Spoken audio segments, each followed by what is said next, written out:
Hello and welcome to The Gathering, a news channel dedicated to magic and gathering news from around the MTG world to keep you informed. I'm your host, the Wizard of the Post, reminding you to game daily. And now we're going to have a special live version here on Facebook where we're going to cover a lot of the War of the Spark spoilers that have been released today.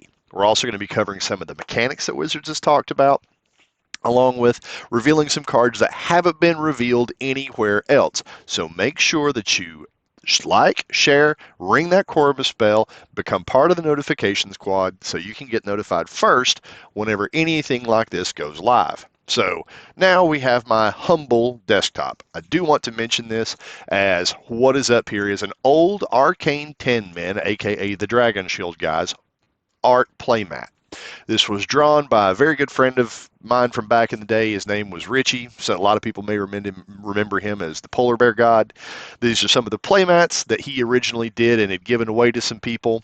We've managed to take those playmats and get them digitized, and we are going to be printing these out and having these available for sale in the coming weeks and months. So just keep your eye on here. This is his rendition of art that were done on cards that were popular at the time that he was playing. As a lot of you may remember, Richie was #1 in the world for a while in Magic, but never really got to capitalize on that before his very untimely passing. But just wanted to point that out. That's where the desktop inspiration is coming from this evening. If you have any questions, make sure that you message us here. Hit us on Facebook, www.facebook.com/bluepost.co. You can also find us at bluepost.co, www.bluepost.co on our website.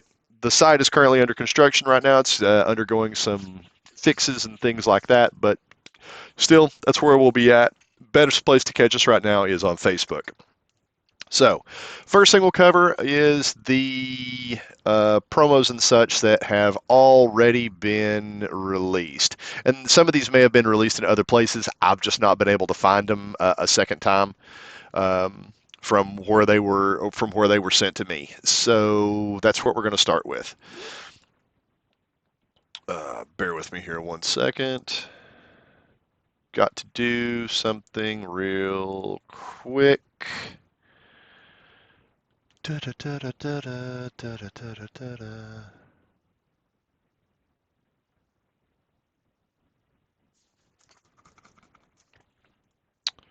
Apologies. First time that I've done this one live from a desktop. But anyway, this is Mythic Spoiler. They've got a lot of the stuff already pulled up here. You can see some of the Major League players that are going to be thrown around. I'm also going to show you some Major League players that aren't on this list here in just a few minutes. I have to admit, the picture is extraordinarily grainy. So it's going to take some. I'm just going to basically be muddling my way through it to try to get to it. I've got some notes on it and things of that nature, but it is difficult to read. Some other people may be able to find some other pictures and that sort of thing that may have that may be able to help out or something like that.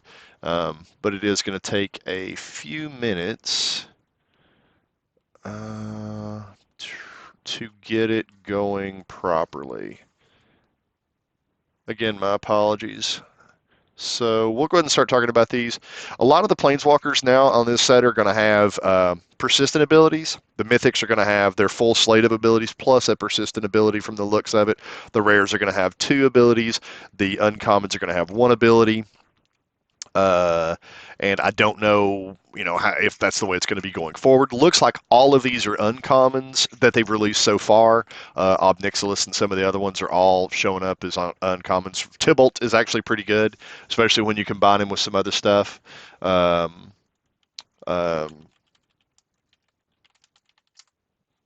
that sort of, when you combine him with some of the other Planeswalkers like a Johnny, where you can actually add things to him. A lot of these only have, like the uncommon ones only have negative ones, so you can only take counters off of them. You have no way to plus them. So that makes it a little bit difficult to use them, or it gives them a finite lifespan, or just puts them out there and then they just become a persistent enchantment. So Sorry, getting my stream pushed back and linked onto our Facebook page real quick.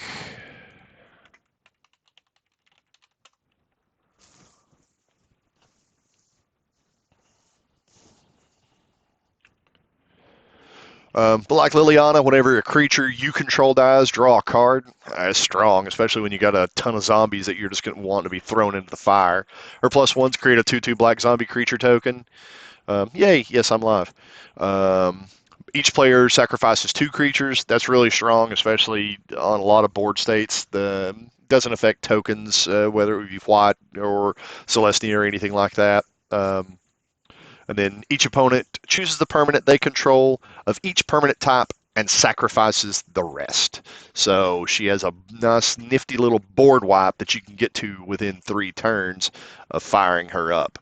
So, yeah, it kind of kicks that off. You got Tezzeret, Master of the Bridge. Again, he's the only of the 2 mythics we've seen officially so far. Creatures and planeswalker spells you have affinity for artifacts. Affinity is in this set apparently because they did not explain what affinity is on this card.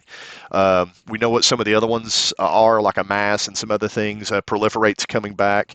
So we know what a lot of these things are from the past, but normally if it's a new mechanic in the set, that they will put the actual text on it for what it actually does.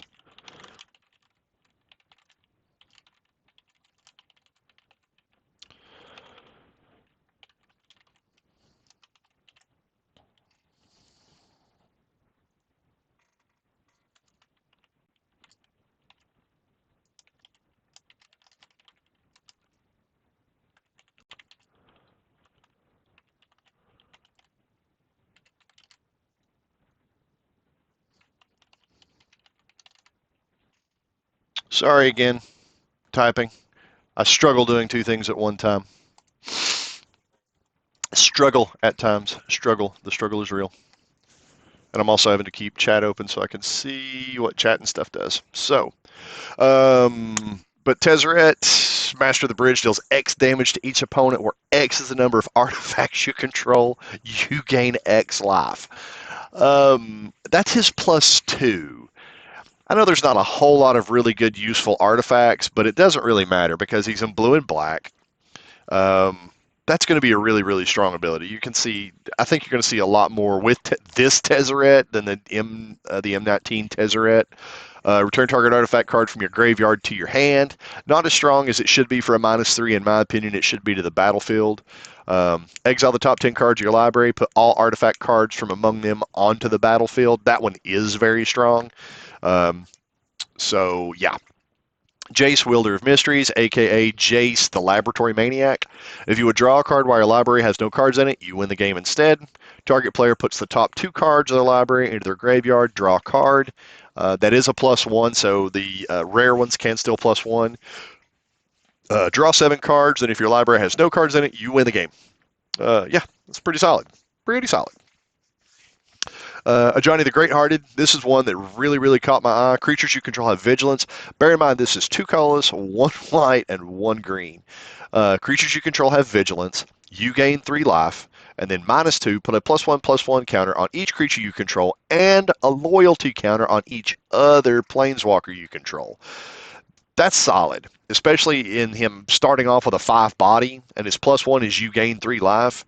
I mean, he brings a lot of value to the field, and it's also on each creature you control. Turn 4, you can slap him down, and you can really, really rip with Celestia Tokens decks with this one, more so than you could currently. You've also got Vraska, Swarm's Eminence.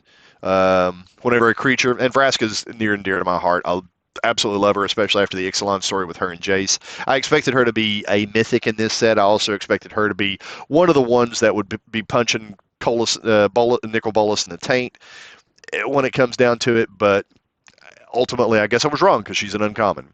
Whenever a creature you control with Death Touch deals damage to a player or planeswalker, put a +1/+1 counter on that creature. And her -2 is create a 1/1 black assassin creature token with Death Touch. And whenever this creature deals damage to a planeswalker, destroy that planeswalker. So her ability is still really, really strong. And the assassin token just gets bigger, but it's a 1/1. It doesn't have. If it had Shroud or maybe Hexproof on it, I would, be a little more keen on it. But you do get the opportunity to create two. And there are a lot of things, a lot of ways to make stuff unblockable. But still, it's not the best in the world. But it is two opportunities to wipe out a Planeswalker or wipe out a Planeswalker. So, creature deals damage to a Planeswalker, destroy that Planeswalker. It's got Death Touch, so it takes out anything else it hits. Ob Nixilis makes his comeback. Whenever an opponent draws a card, Ob Nixilis, the Hate Twisted, deals 1 damage to that player. Destroy target creature, its controller draws 2 cards. I can see these two actually seeing play together in Planeswalker Weekend. just It's just going to be nice. Tybalt makes a comeback, and he's actually better this time than he was the first time. Your opponents can't gain life. Tybalt by himself with just that ability in red, with Rivals of Ixalan still going to be in the format, I think is going to cause some strife, going to cause some issues, because they've already banned Rampaging Ferocidon because they said it was too powerful for red to have. So what are they doing that is ramping up other colors to allow your opponents can't gain life to be a thing? And then and his -2 is create a 1/1 red devil creature token with when this creature dies, it deals 1 damage to any target. So you're creating Footlight Fiends. You create 2 Footlight Fiends with him, and players can't gain life. Even if you did nothing with him and just left him on the board, they'll maybe pop out, a token to protect him or something like that. I mean, opponents can't gain life. And they already banned Ferocidon. I don't know. Is this easier to kill? Is this not easier to kill? Is it different to kill? Or I don't know. I mean, it has its things, but I don't know. I wasn't expecting that. I mean, and to me, that is a really strong card, especially for red, especially in this format, because the primary counter to red is life gain. Playing on MTG Arena, as I'm leveling up, and I think I got into gold last night before the end of the season. So I hadn't played. I'd played like maybe 3 days this entire season and got into gold, and was getting there with Boros tokens. And mono red, regardless of form, could not hang with the life gain. It just completely shut it down. Blue had significant issues with it a lot of times. Obviously, if blue landed on the counters that they needed, it was a completely different game. But that's obviously it is the way for anybody. So I don't know. I mean, if they have the ability to shut off life gain, that is a significant shift. Arlen is back. Arlen, Voice of the Pack. Each creature you control that's a wolf or a werewolf enters the battlefield with an additional +1/+1 counter on it. So wolf and werewolf, I don't know. Create a 2/2 green wolf creature. She can create 3 of those, and they all become 3/3s. I don't know. It's solid for 6. I don't know if that's going to be an uncommon that I'm going to play. Is it as strong as Tybalt, or is it as strong as Ob Nixilis? I don't know. Ob Nixilis is pretty daggone strong. I mean, both of those are really strong, and I don't know if Arlen is in. Based on that, I'm not sure if it's going to be that strong, especially at turn 6. Tybalt at turn 3, your opponents can't gain life. That's an oops. Again, I guess in red you don't have the ability to protect him unless you're playing into a specific. You can't really protect him in burn, but you can protect him in the other version. So I don't know. Next card up is Bolas' Citadel. 3 colors, 3 black. You may look at the top card of your library anytime. You may play the top card of your library. If you cast a spell this way, pay life equal to its converted mana cost rather than paying its mana cost. Sacrifice 10 land permanents. Each opponent loses 10 life. I think that's good. I mean, it's a 6-cost enchantment, but there's you have to look at it outside of standard. Is it going to see a ton of play of standard? Probably not, because it is at 6 mana. But I'll be deviled. That'll see a lot of play in a commander, because that right there is a preeminent commander card. And I think a lot of these cards are designed not to be for standard, but they're designed for other formats, whether they're designed for commander or modern. I think the Teferi we're going to look at here in just a few minutes is probably the best Teferi that's been printed so far. At least from some of the people that have talked to me about it, that's what they've said about it. It's probably the best Teferi that's been printed so far. But sacrifice 10 non-land permanents. Each opponent loses 10 life. Um, Tokens, especially in black, you're going to be deep in the tokens. I mean, you've already seen what Liliana does. She creates tokens with her +1, open the graves, all these other different things to put all these tokens into the field. This is the Liliana that zombie players have been looking for. So the short time that we're going to have with all the zombie support that we got in M19 is going to be brought to fruition through this and Bolus's Citadel and a few other things that we'll see. Next up is widespread brutality. Amass 2. Then the army you amassed deals damage to its equal to its power to each non-army creature. To amass 2, put 2 +1/+1 counters on an army you control. If you don't control an army, create a 0/0 black zombie army creature token first. Then put 2 tokens on it. Then it deals 2 damage to every non-army creature. For 4 mana, that's not bad. I mean, it's you get a 2/2 body. Not only do you get a 2/2 body, but you do a fiery cannonade to pretty much the entire board. That's pretty good. If you already have a body that is an army, then it gets a lot bigger and fires anyway. So, widespread brutality, good Ragnos card. Good Ragnos card. Invade the city. From Is It this time around, 1 colorless, 1 blue, and 1 red. Amass X, where X is the number of instant and sorcery cards in your graveyard.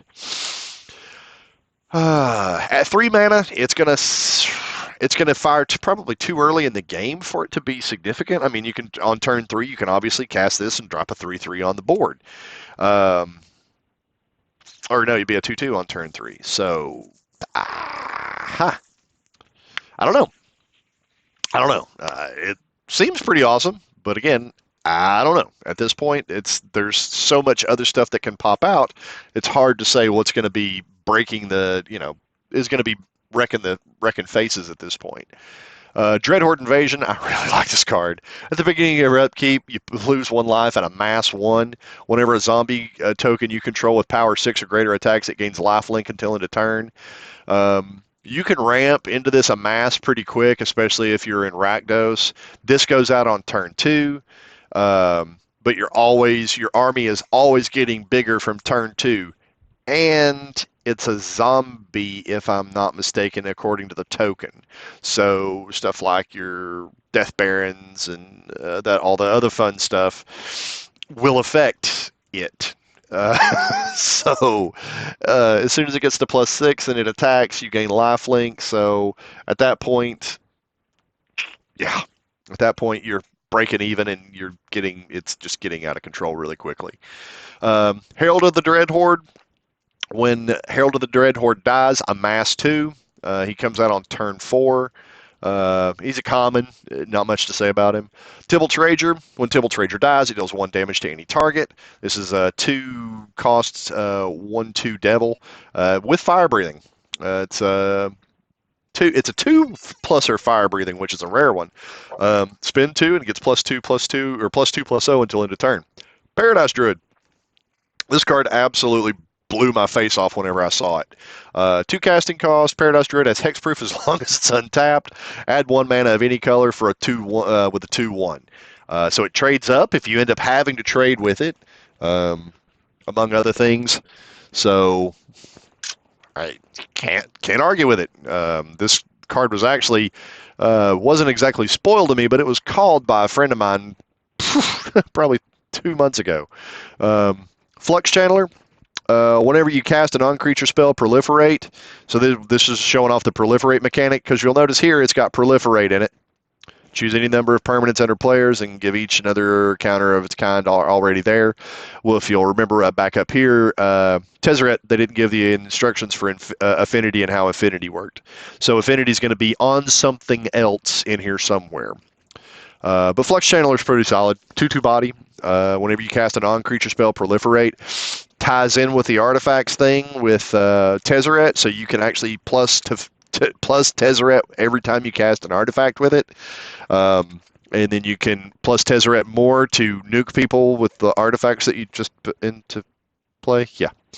Um, that's that's pretty crazy. But I can definitely see Flux Channeler is going to go in Atraxa as well as far as in Commander goes. Because, I mean, casting non-creature spells, going to more proliferates. Yeah, I see that as being pretty awesome.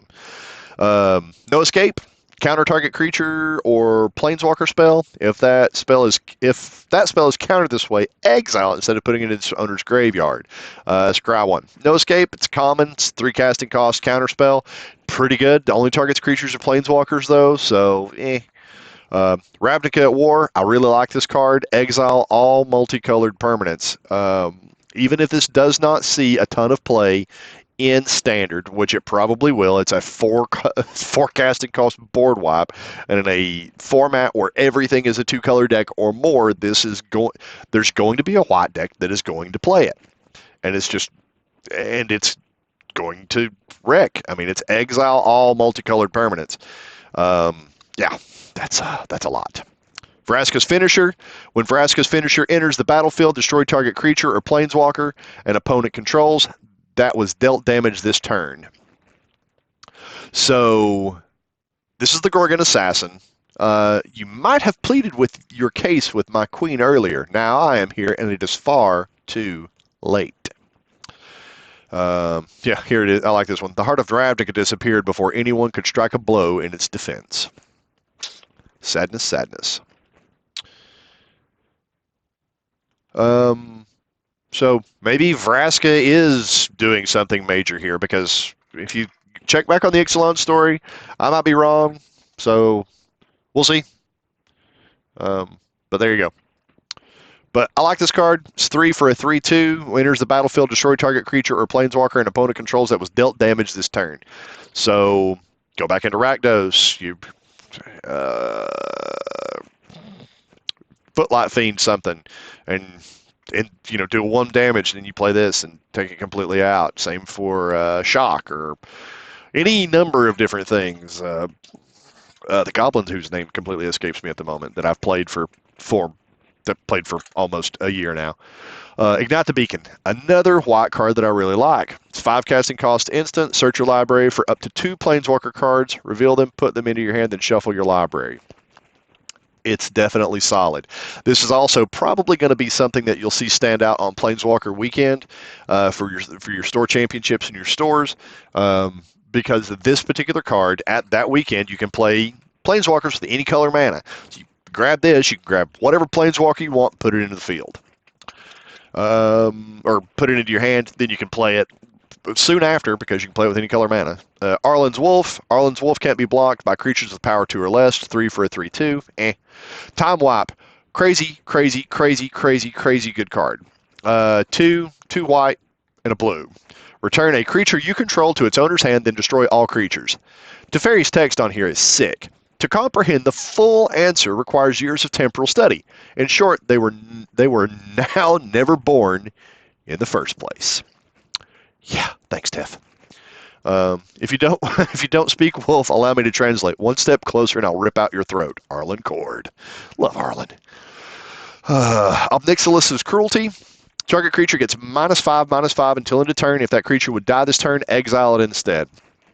It's 3 casting cost, so this is going to take out a lot of the really persistent threats that have been existing. This is going to take out your Rekindling Phoenixes. This is going to take out, what's some of the other ones? Wreck Phoenix is the one that pops to mind. This is going to take out, pretty much take out any Phoenix that's been recurring here as of late. It's going to knock out the Eldest Reborn. So take out something like that. They're not going to be able to rip it back with Eldest Reborn. They're not going to be able to bring it back with Find Finality, different things like that. Trapped on Ravnica with no affection for either side, Obnixilis sought gratification in random acts of torment. But -5/-5 until end of turn for only 3, even in a common.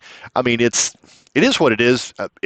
If you look at Moment of Craving and you look at this, if you look at the one where you have to sacrifice a creature to do the same thing for 2 mana. I mean, this is significantly better, and it's flying into common, so it's strong. Relentless Advanced, Forecasting Cost, a Mass 3. Um, yeah, the approach and formation, every movement efficient and sure. They halt, listen, and then press on in silent unison. A Johnny's Pride Mate catches a reprint. Whenever you gain life, put a +1/+1 counter on a Johnny's Pride Mate. Planeswalkers conjured replicas of old allies, reminders of the home worlds that would fall next if Bolus prevailed. Um, this right here is a good reprint, I think. This is a strong reprint. Needed to be done. This is a good card. This is a good card in the white format. And when we hit October, being able to keep this one around in guilds and forward is going to be a cool thing, I think, in my opinion. I love this card. Other people hate this card. I absolutely love it. Interplanar Beacon. Whenever you cast a Planeswalker spell, you gain 1 life. Tap, add colorless. 1 and tap, add 2 mana of different colors. Spend this mana only to cast Planeswalker spells. Um, yeah, I mean this is another card that you'll see on Commander decks. You'll also see it on Planeswalker Weekend. Outside of that, I'm not sure how strong the play for it's going to be because it can only be used to cast Planeswalker spells. So you can only cast Planeswalkers with it. It does ramp you into them a little bit. I don't know. I'm kind of on the fence about that one. Emergence Zone, however, I am not on the fence about. In a format that gives us wilderness reclamation, we have this dumpster fire. Okay, the planar bridge opened over the chamber of the guild pack, reducing the symbol of Ravnica's endurance to rubble. So Nikki B pops in and wrecks the chamber of the guild pack right out of the gate using the planar bridge. Wait, wasn't the planar bridge in the Kaladesh block, and shouldn't it not be legal in standard? Nicol Bolas is cheating. Anyway, sacrifice Emergence Zone. You may cast spells this turn as though they had flash. This is going to almost be an auto-include in green, in my opinion, because this cast all spells this turn as though they had flash. So, wow. This is also going to be a really strong card. If you look at Lord Landcat, Lord Windgrace, the Windgrace Commander deck, this is a strong, really strong card to put in there because it enables so much. It enables so much. Double check. Oops. Sorry, if someone's chatted anything, I haven't seen it as of yet. Nope, not yet. Say something if you're here, dadgone it. Here's a quick look at the new lands, basic lands. I really like the art. They all kind of have the OS kicking with them because there's the plant that's Bolus's Fortress and a bunch of other stuff in here. So we're going to dig in now and see if we can check out some cards that haven't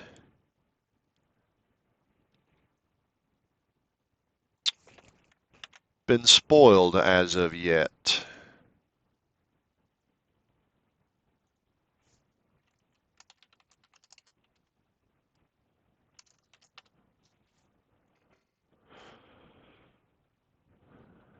Where are we at? Sorry, it's going to take me a second to fish through these because I've been given lots and lots and lots and lots of cards to go through. Some of these may have been spoiled somewhere else. If they have been, I have not located it. I apologize. If it is your card and you spoiled it, feel free to post and let me know, and I will credit you back.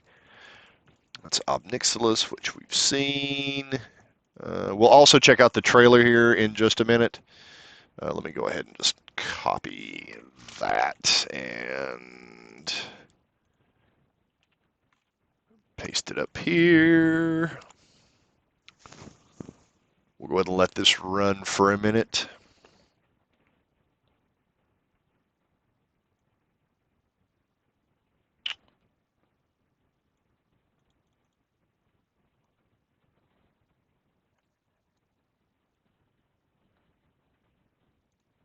Let's see if I can get sound.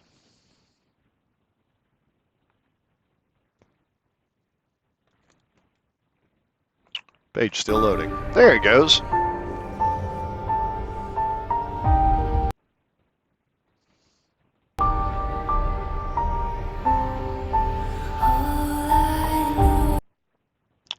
We're going to let this old sucker buffer because, yeah, I'm probably cramming out a little bandwidth right now.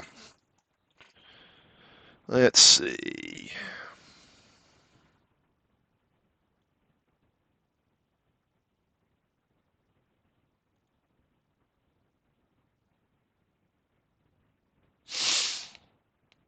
All right, cool. Got it open. All right, copy. Let's get an old cheater doc started up here. Where can we go? What's the easiest thing to do? Where are you? Where are you, paint.net?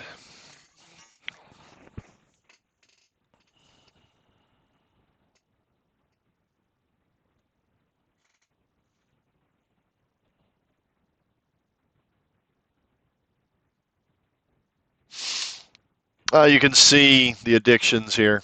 Where are the Spark? My good friend Noxious.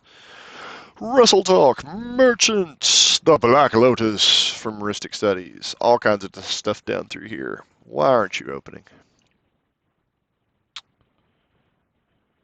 Why are you opening?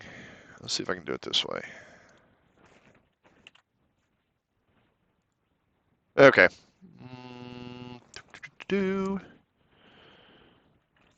Oh, there it is, finally.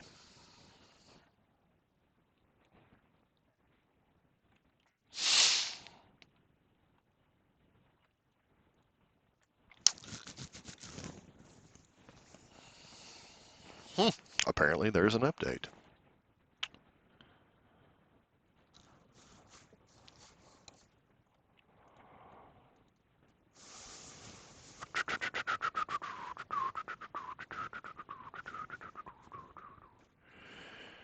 New, yeah. So you'll be able to see the terrible resolution that I'm dealing with here when we're looking at these. But at least I can zoom in pretty well here and don't have to worry about losing very much. Karn the Great Creator. Honestly, I can't read crap on that card. It is only a rare, so it's not going to be earth-shattering. The fact that Gideon here is a full art, and with this different symbol here, I don't know. I'm not sure what's going on with this, but it says as long as it's your turn, Gideon Blackblade is a 4/4 human soldier creature with indestructible that is still a planeswalker. Prevent all damage that would be dealt to Gideon Blackblade during your turn. I want to equip the Blackblade on Gideon Blackblade. The fact that they called him Gideon Blackblade is awesome. His -4 is exile target non-land permanent. That's solid, baby. And the fact that he is going to be a really hard planeswalker to kill because if you deal damage to him, if you swing with him, you're not going to lose any loyalty. So let's see. I can't read what this one says. We've already seen Jace, the Laboratory Maniac. Already seen Liliana. Here is Chandra, the Fire Artisan. I guess what it is. Let me see if I can find that one. I looked for the wrong thing earlier. Let me see if I can actually find this one. Fire Artisan. Here we go. Found it. All right, this stuff came up on MTG Salvation, so that's where the majority of this stuff came from. Let's see what I can grab off of there real quick. Because as you can see, Niv Miz, it's a 5-color, 6/6 flyer. When it enters the battlefield, reveal the top 10 cards of your library for each color. Let's see. Updated my post. Let's go back to the first one. Gideon says -6 rather than -4 on his ability. Here we go. Activated abilities of non-artifacts you control can't be activated. Where'd we go? I think the original one is here on this one. Why did it go to this page?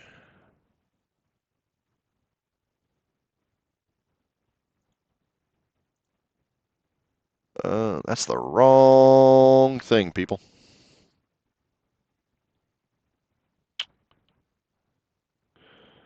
Definitely the wrong thing. Okay. Right. Karn, the Great Creator. Activated abilities of artifacts your opponent's controls can't be activated. +1 until your next turn.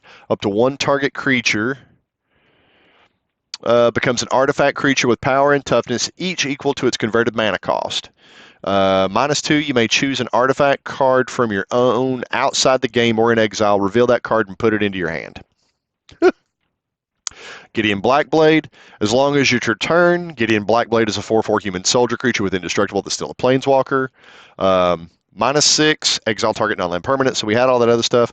Chandra Fire Artisan. Whenever one or more loyalty counters are removed from Chandra Fire Artisan, she deals that much damage to target opponent or planeswalker. That's her persistent ability. Her +1 is exile the top card of your library. You may play it this turn.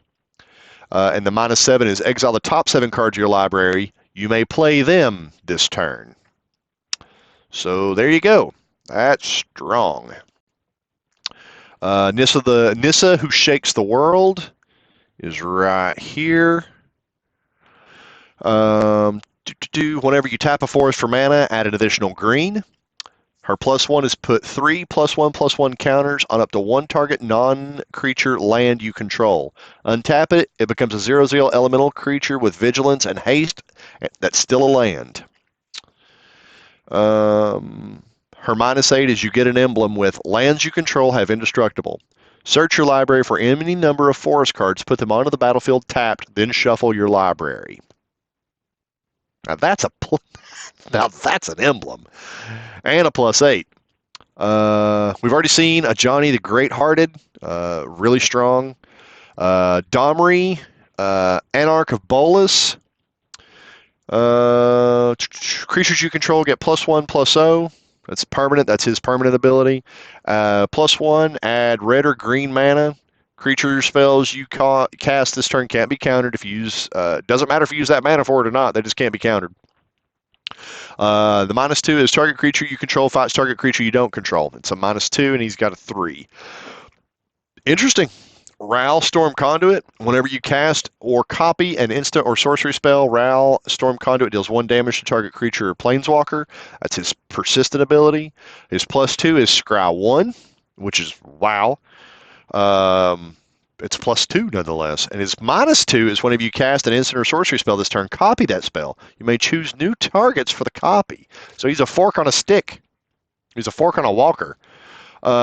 Sorin apparently gets out of purgatory somehow, or out of prison, I guess. I don't know. We'll find out. Sorin, Vengeful Bloodlord. As long as it's your turn, creatures and planeswalkers you control have lifelink. Interesting. +2, Sorin, Vengeful Bloodlord deals 1 damage to target creature or players. Oh, so you deal 1 damage to them and gain 1 life. Interesting. I like it. The -X, return target creature card with a converted mana cost X from your graveyard to the battlefield. That creature is a vampire in addition to its other types.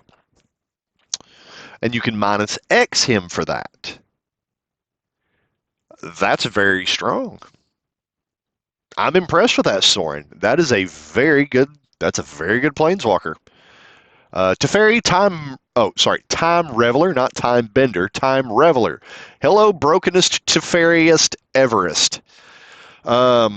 Each opponent can cast spells only anytime they can cast a sorcery, so your stuff can no longer be countered. Nor can you be burned out on your turn, nor can you be settled, nor can anything like that. Until your next turn, you may cast sorceries as if they had flash. Again, in a format that provides you with Wilderness Reclamation, you put this, a land that you sacrifice on a stick, into the format. And then his -3 is return up to 1 artifact, creature, or enchantment to its owner's hand, draw a card. Yeah, that's crazy. Then we have the big bad Nicky B, Nicol Bolas, Dragon God. Nicol Bolas, Dragon God, has all loyalty abilities of all other planeswalkers on the battlefield.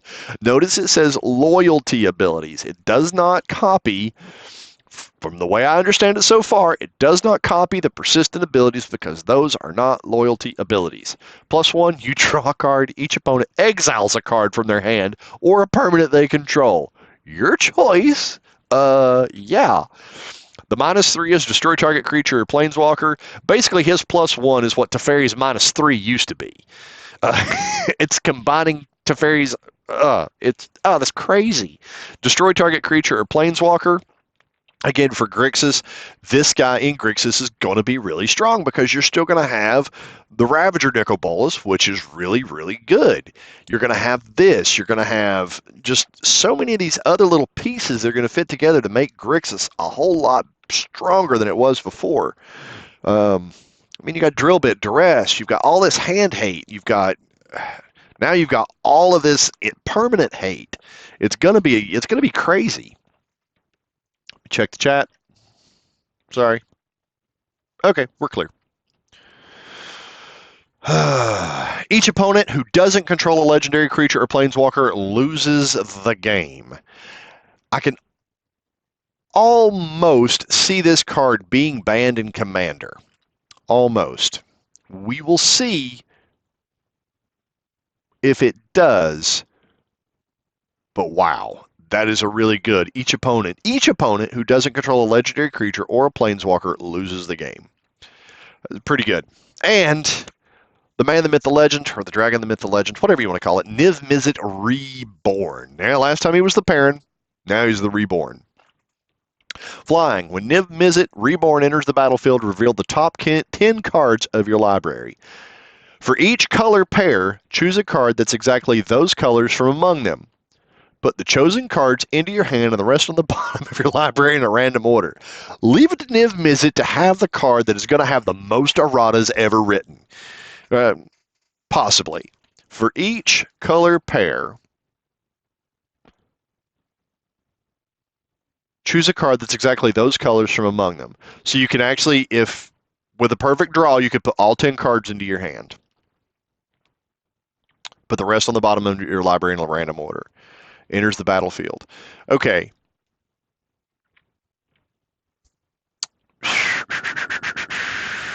This is a really, really good card because there are so many blink effects that are out there right now. White's got a blink effect. Blue's obviously got blink effects. You can't deck yourself with it because the ones that don't fit go onto your bottom of your library in a random order. It's really good. Really good.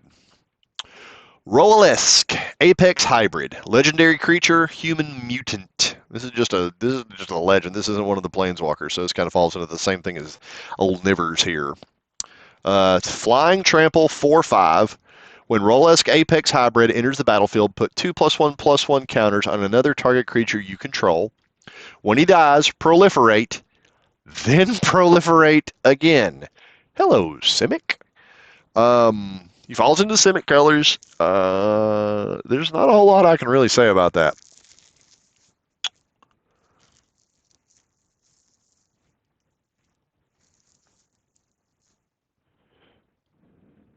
So, according to the story, Ral is trying to cast a spell to give Niv Mizzet the power of the Guild Pack, which explains why he went 5 colors rather than 2.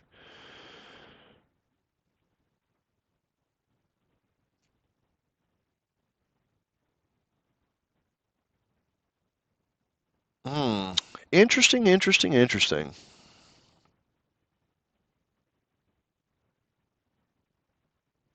I guess we'll see if these actually turn out to be real or not. Over the short term or long term. This art has not been seen anywhere else. This is not fan art that I've been able to find anywhere. So I reckon we shall see.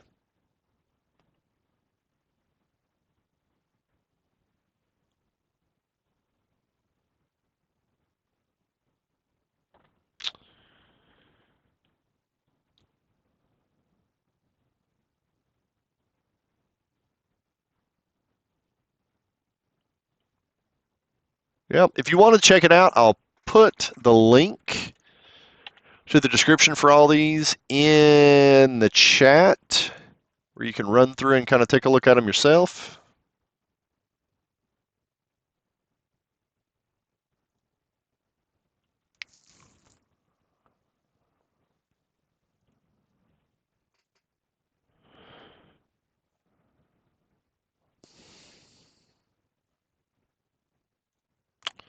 Flip back over to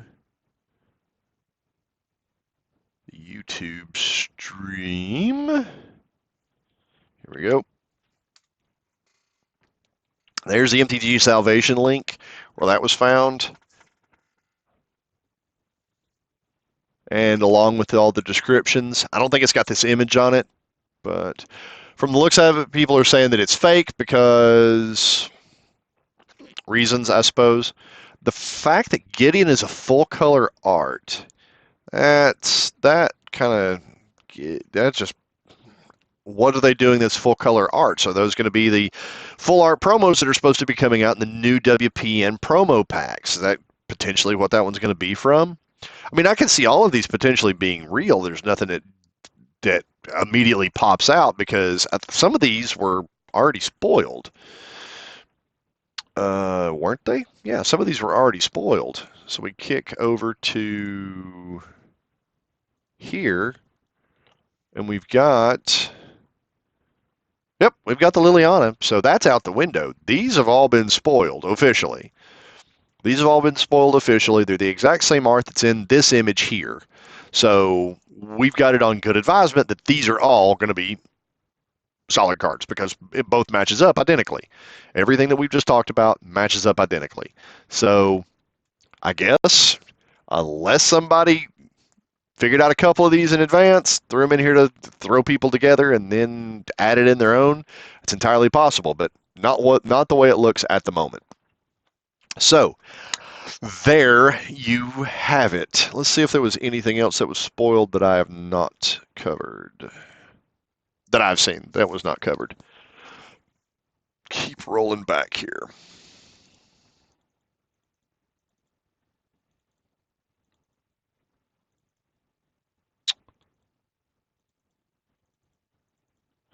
Yeah, the Grixis being able to place Jace together with Nicol Bolas. Ugh. Ugh. The fact that Karn is colorless mana makes me excited as well because, I mean, he's going to see quite a bit.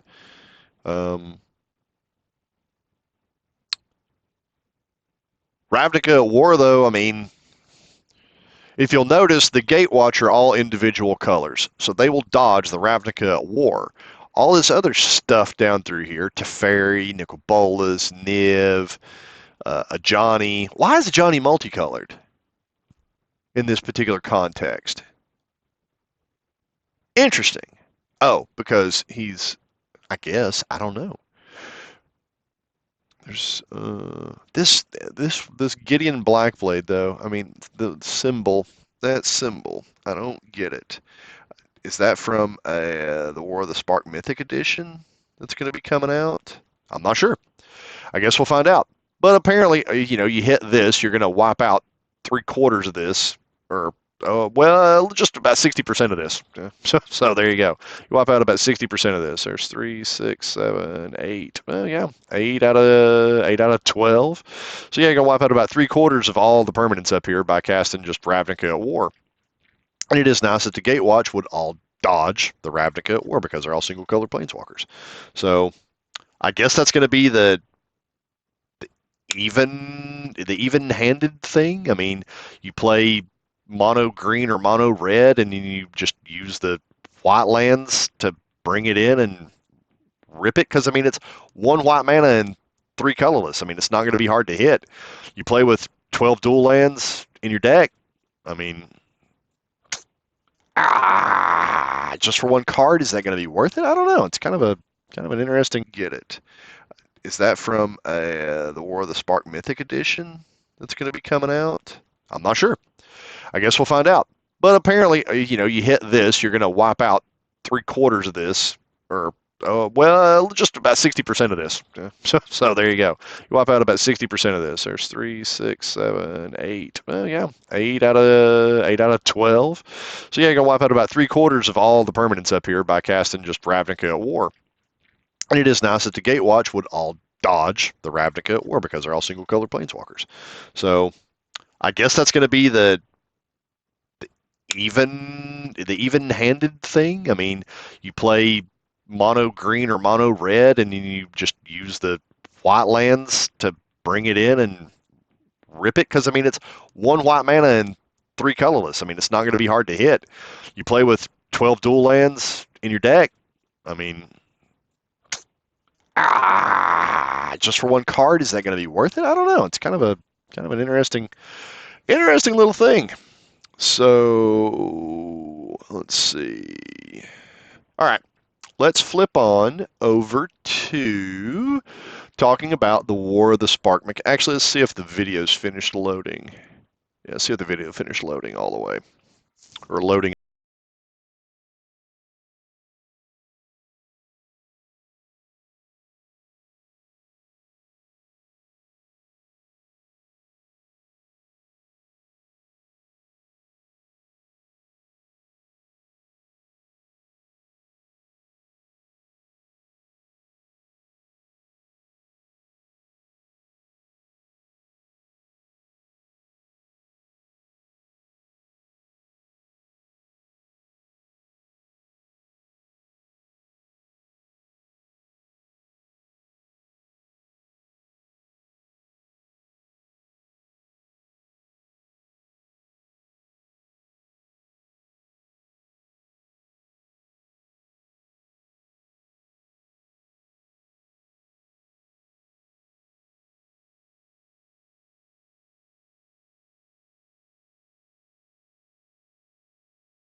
Gotta say, cold chills.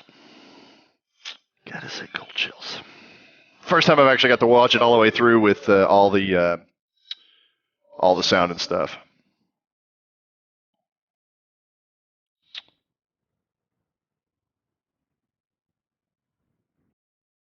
So here's the official read from it. Nicol Bolas controls Ravnica with Liliana Vess under his devious contract. The Dragon God's army of Eternals runs free, and the guilds have descended into chaos. But Liliana is ready to take back control of her own destiny.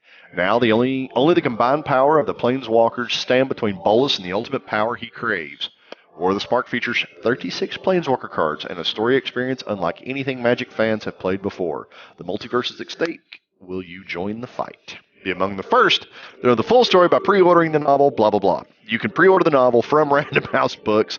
Get it 10 days before it even releases on MTG Arena. So there you go.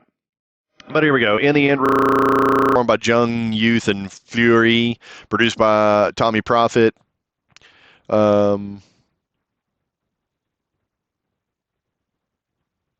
But yeah, I thought it was really cool. I thought they did a really good job on Liliana because I wonder if that dude knew Liliana. I mean, somebody that knows a lot more of the backstory than I do. I mean, I'm an old school Magic player, but I stopped playing there for a decade. So I missed a lot of the original Ravnica and fit-ins and stuff like that. But really, really good trailer. One of the better ones I've seen them put on, rather than just the little hypey type cell animated trailers they've put on. So pretty pleased by it so far. But so far we got 31 cards spoiled. The other thing we wanted to chat about are the War of the Spark mechanics. That'll be the last thing we'll cover, and then we will call it a night. All right. Articles by Matt Tabak. If I butchered your last name, Matt, I'm sorry. But Planeswalkers, not a name mechanic per se. Planeswalkers are clearly the stars of the show. You see them in Persistent. Uncommon planeswalkers only have 2 abilities, and neither of them increase loyalty. Unless you find some other way to increase the loyalty, these planeswalkers may have a small amount of time on the battlefield. In fact, every planeswalker in this set has an ability that doesn't involve loyalty at all. It could be a static ability. These abilities are always on, functioning no matter whose turn it is, and no matter if you've activated any of that planeswalker's loyalty abilities. Tybalt shuts down life gain as soon as he's on the battlefield. And unless you counter it, you can't stop that loss of life. I guess it can also be a triggered ability. These abilities trigger whenever their conditions is met. Again, no matter whose turn it is, and no matter if you've activated any of the Planeswalker's loyalty abilities, Liliana is happy to convert your dead into new cards, day or night. These rules governing Planeswalkers haven't changed in this set. If you can get an opposing Planeswalker to 0 loyalty, it'll be put in its owner's graveyard. Damage dealt to Planeswalkers causes them to lose loyalty. You can attack them with your creatures. If you do, your opponents can block as normal. Some spells that deal damage may be able to target any target Planeswalker. Okay. There's one new keyword in War of the Spark, and it's on the side of evil, amass. Remember Bolas's little operation on Amonkhet? It was all designed to create an army of undead elites, the likes of which Ravnica had never seen before. Known as the Dread Horde, this army is now amassing on the streets of the fair city. Uh-oh. Amass empowers you to creature your own zombie horde. I'm assuming that means supposed to mean create. Here's how it works. When instructed to amass, ask yourself one simple question. Does annihilating this world spark joy? Then another question. Do you control an army? If you don't already control an army creature, you create a 0/0 black zombie creature token. Then put a number of +1/+1 counters on one of your armies equal to the number after amass. So on an empty battlefield, Relentless Advance will give you a 3/3. The Dreadhorde Invasion we started continues with Dreadhorde Invasion. If you do control an army, you don't create any new tokens. Rather, you'll put those +1/+1 counters on an army you control. If that 3/3, technically that 0/0 with 3 +1/+1 counters on it is still around, Dreadhorde Invasion's triggered ability will add 1 +1/+1 counter, and your horde has grown to 4. Here's the tokens that I was talking about earlier.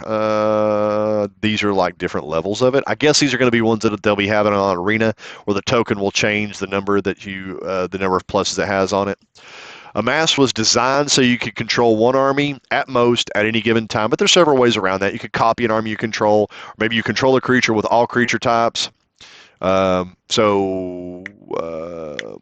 you give it the arm, this is the new creature type, so it technically has all creature types.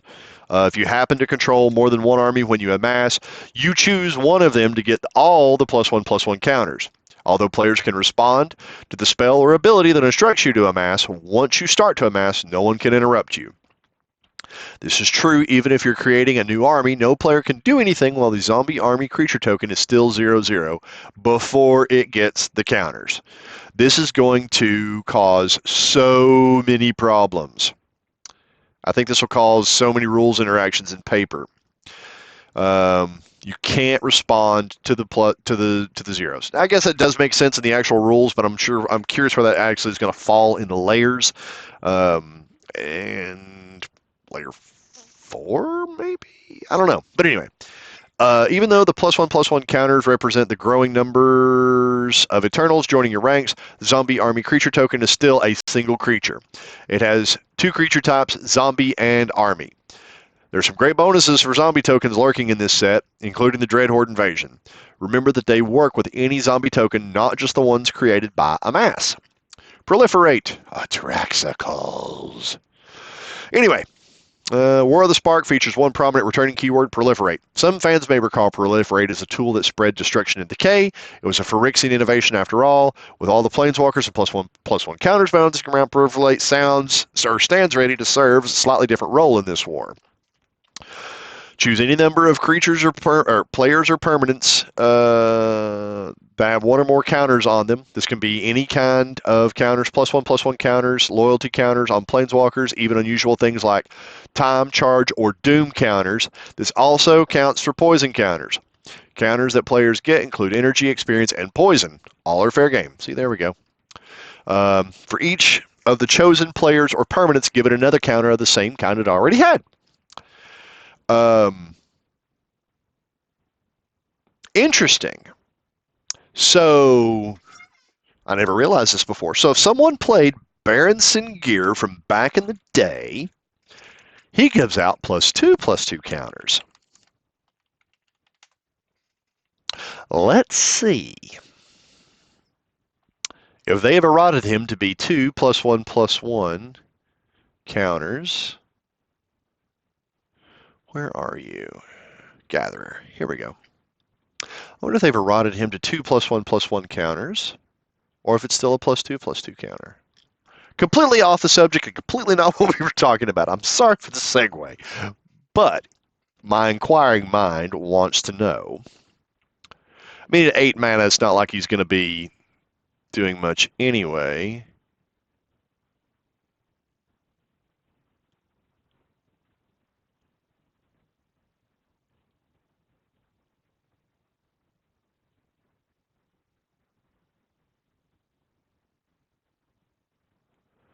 Oh, so yeah. So if you proliferate Baron Gear, you're going to give him additional +2/+2 counters rather than just the original +1/+1 counters. Okay, so that out of the way. There's been one small tweak to proliferate rules this time around. Previously, if a player or permanent had more than one kind of counter, you chose one to add. Now, you just get all of them. Although unusual, this is most likely to happen with players. Say one of your opponents has both an energy counter and a poison counter. If someone proliferates, they will get both counters, one of each, or they'll get neither, depending on if the player chose to include them. Ooh. That's a significant change. That's a significant errata. Interesting. Oh, well. They didn't talk about Affinity, but we know Affinity's in the set because it was on Tezzeret. We've already seen that it's on Tezzeret. They didn't talk about... that's the only one that they didn't really talk about as of yet. So we know Affinity's in the set. We know that these other ones are in the set. Curious what they'll be posting out today, as it's now flipped over to 1 a.m. on April Fool's. This all came out on April 31st. They didn't put it out on April 1st. So I think that they were thinking that a lot of people would think some of this stuff may be an April Fool's gag. But looks like they're on to something here. So we've seen what they're up to. They've kind of given us a little taste. Let's see if there's any other interesting articles out here. Preview season will tell a story. So it comes to the dramatic conclusion. Duo standard and the Mythic Invitational. Duo standard format. Interesting. Kaladesh and Amonkhet. Kaladesh so broken. Amonkhet such a disappointment.